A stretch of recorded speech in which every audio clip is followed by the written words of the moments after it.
at the annual Reader Author Get Together. This is RAGT 19, our 15th year, and we're going to do a short, but I'm sure very informative, panel on horror, urban fantasy, paranormal, supernatural type stuff. So we're going to start down at the end and let everybody introduce themselves first and maybe show a book, tell what that is they write. Hi, I'm Rachel Rivers. As Lori said, I write paranormal. I don't do the normal zombie, witches, vampires, paranormal. Mine is more Celtic mythology based. So I write about what's called sleepers. And I actually make up some creatures of my own. My books are pretty dark. I don't believe in good and evil as being black and white. It's more gray. And so I try to really exploit that in my characters when I write.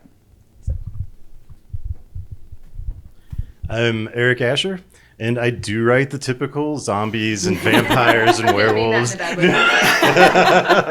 One of my latest releases is Forgotten Ghosts. It's from my Vesic series, which actually follows the adventures of a necromancer. And there's a lot of snark. There's a lot of darkness too, but I always try to lighten it up with a little humor. So check it out. I am Jodi Vaughn, and I write paranormal and urban fantasy. I do a little bit of everything. So, of course, werewolves and vampires, witches, and fae, which are fairies. And I have, in my fae series, I have a little bit of everything. So you may see a leprechaun or a banshee or something like that that you don't normally see in urban fantasy or paranormal.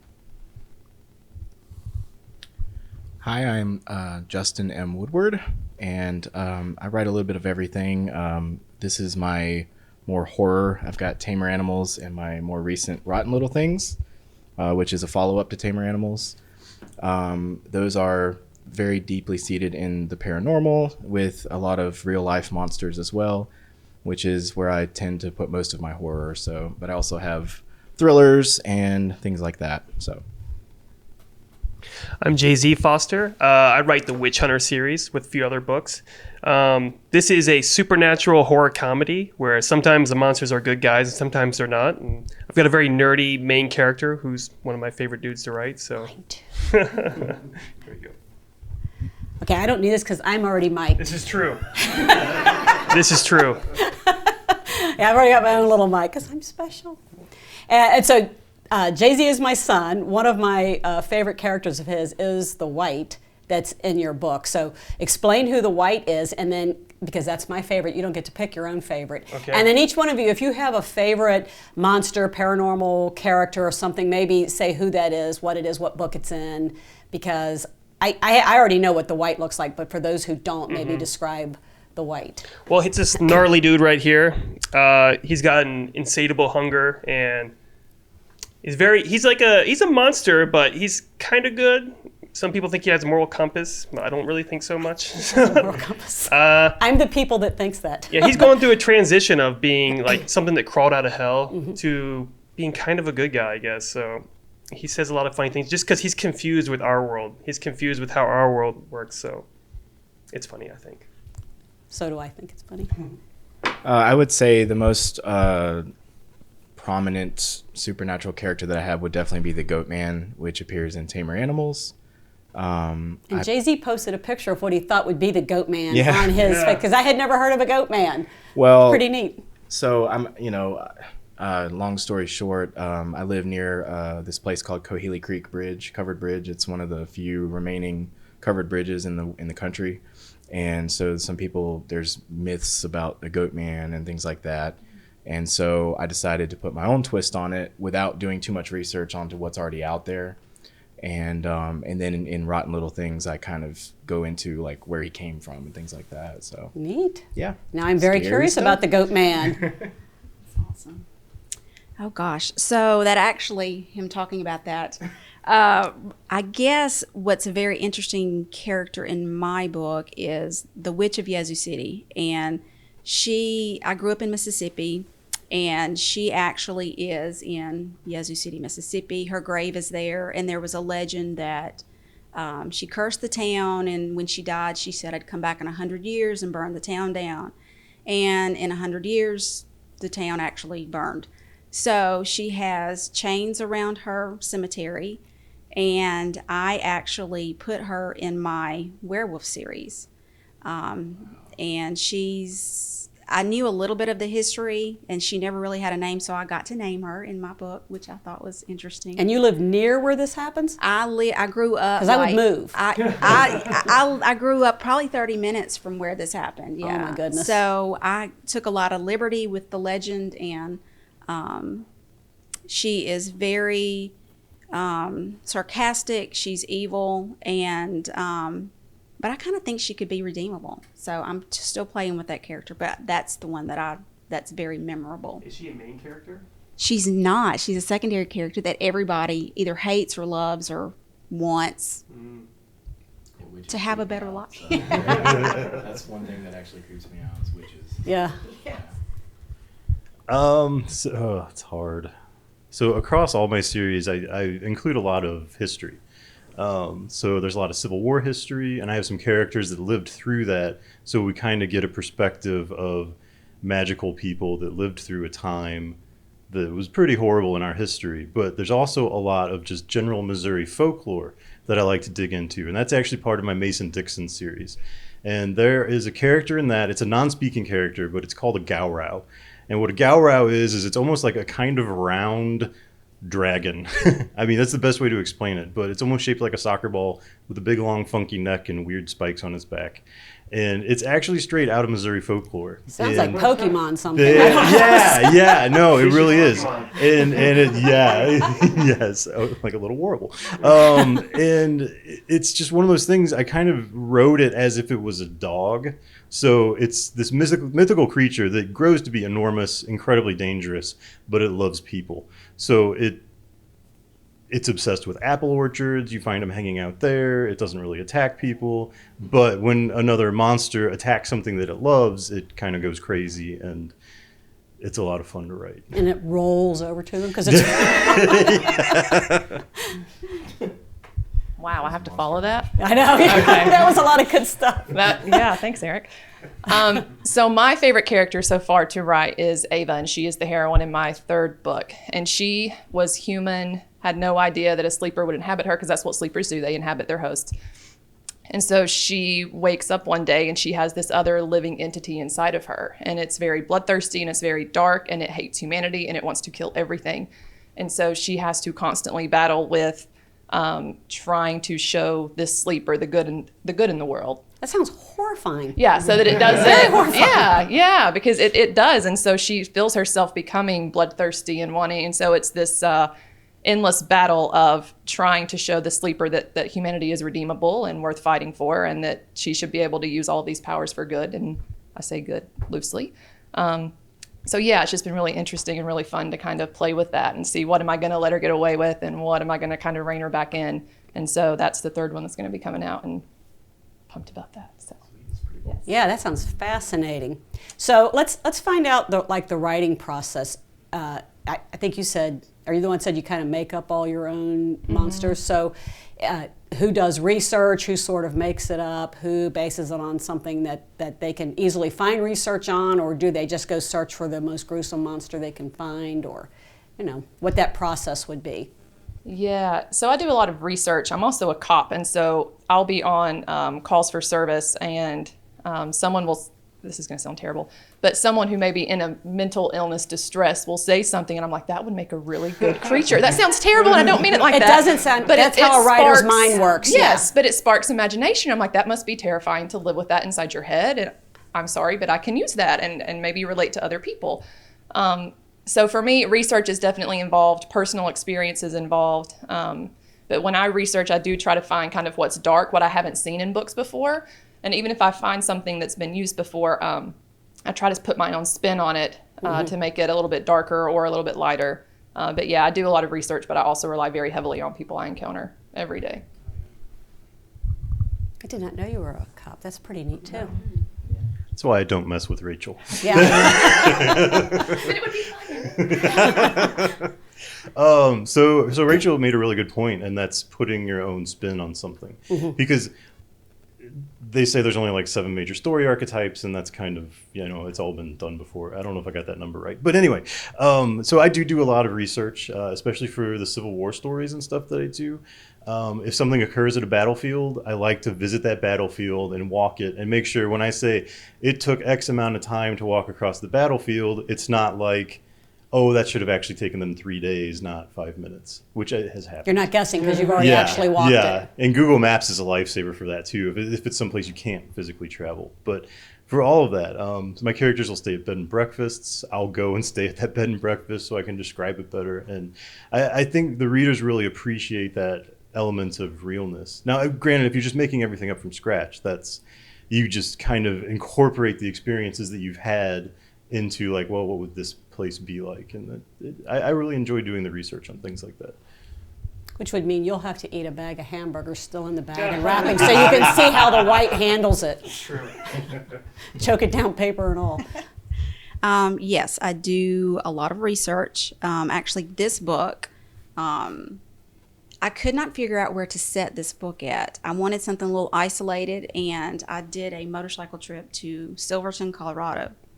And in the wintertime, it basically shuts down. Like, it's a very small town on a mountain, so when it shuts down, you cannot get in or out. So I set that book there from just being there. And as far as characters I do, for my Fae series, I had to do a lot of online research. I have changelings, I have leprechauns, I have banshees. Are your leprechauns cute or horrifying? No, they're horrifying.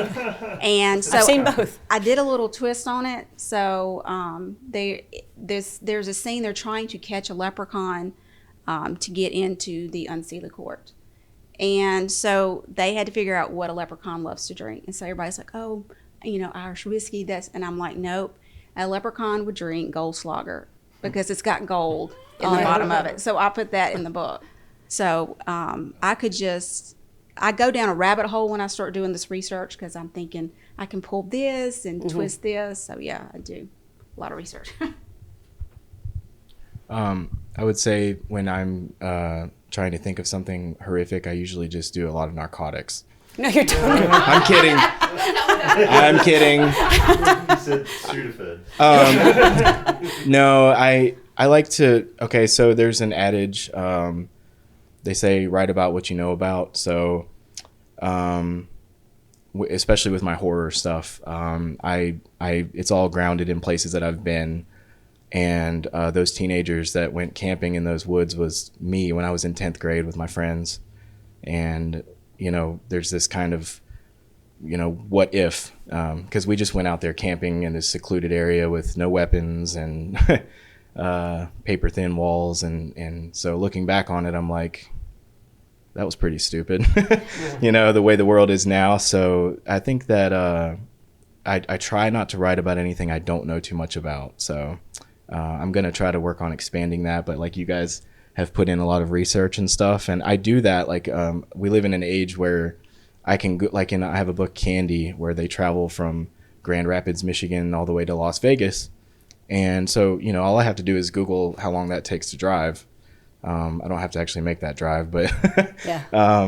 But yeah, so I would say that the internet has helped immensely with research. But as far as atmosphere and stuff like that, people comment on how it seems like, oh, it's like I'm really there. It's like it's because I've been there, so yeah. See, they're all too young to know, but I remember having to research getting out the encyclopedias. Because I'm old enough, it was pre-internet days. Yeah.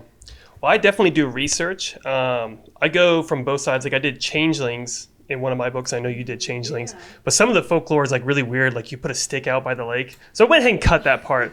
Yeah. What does a stick out by the lake do? I forget exactly what it does. It helps you. Do you remember what that does? It helps you detect the changeling somehow.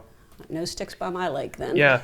But then I don't remember. Yeah. I live in fear of accidentally summoning something. So No, it helps detect the changeling. Oh, okay, then we'll put lots of sticks by the lake. There you go. Okay. Yeah, but I'm not so sure that would work. So I cut some of that stuff, and like the white, some versions that's an undead creature, but my version it's not. So some people have come up and corrected me, like, no, that's supposed to be an undead thing. Like, no, it's not real anyway. This is like a Eastern European version of it. So my world here. Yeah. But I also get stuff from history too. Like I was listening to this book on Egyptian history, and they talked about the heretic king who like stopped worshiping gods and started worshiping himself as a god. I'm like, that guy's going to be in the book at some point. Yeah. So that's where I get it from. Yeah, so what Eric said, I think, about there only being so many ideas, right? We've been talking about that since authors started, I think. And it is a fact, if this was an assignment and we told you what to write, we gave you guys the character and what should happen, every one of those stories would be different. Because everyone would put their own spin on it, their own descriptions, bring their own ideas to it, right? So saying that, who's one of your most favorite, is that proper? Most favorite, favoritist, sure. Most favorite. The one you like the bestest to read. Most of us don't sit around and read our own stuff. I hope. If you do, don't tell anybody.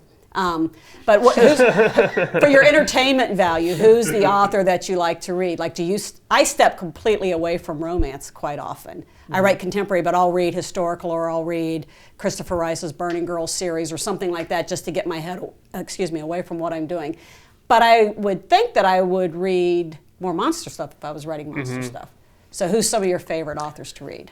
Funny enough, I don't read a lot of supernatural stuff. I do like it. Mm-hmm. But I read a lot of comic books. I read like Mark Millar. He's a good guy. I like his story where it just keeps snapping, like the direction is not going where you think it will go. Mm-hmm. So he's someone. And then Stephen King, of course, because he's a giant. Yeah. Yeah, and I can't think of anybody else offhand, but I just bounce around. Say Justin. Yeah, Justin and Eric's. I haven't read your guys, but I need to read your guys' books too. They sound awesome.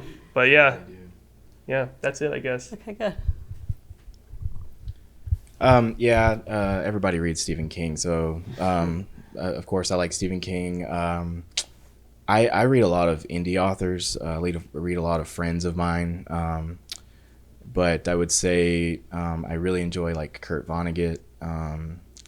Just found him in the last few years. He's really good. And Chuck Palahniuk is one of my favorites. I like bizarre stuff that makes you think about the universe and everything like that. So yeah, I don't do a whole lot of horror.